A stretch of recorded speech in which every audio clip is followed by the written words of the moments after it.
Today's video is sponsored by the Drill Doctor. Folks, I gotta tell you something. I've been using a tool in my shop lately and it has changed the way I look at drill bits. I'm a little embarrassed to say this, but I would take my drill bits and I would use them until they were spent, and I would throw them away and buy new ones. But recently, I've been using a tool in my shop for the last few months called the Drill Doctor, and it has changed all of that. There is nothing as simple as sharpening your drill bit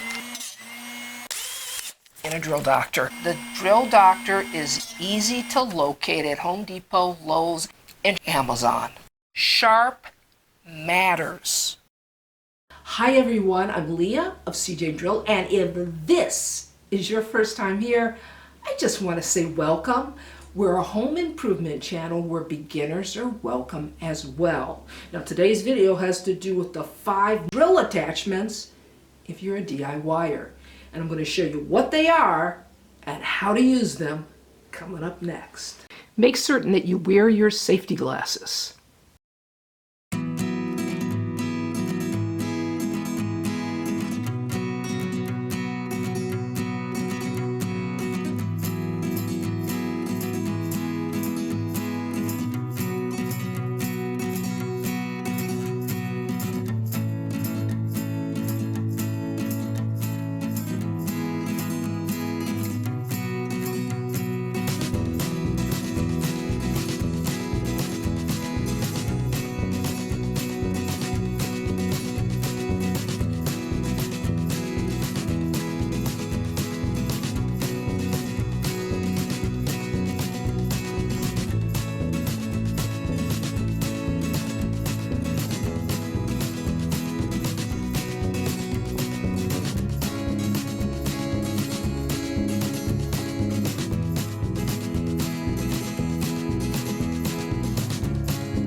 Pretty cool, huh? Now before I go, I just want to encourage you to check out the link below to our sponsor, Drill Doctor. Show them a little love. Support those that support us. This is Leah saying, you can do this. See you next time.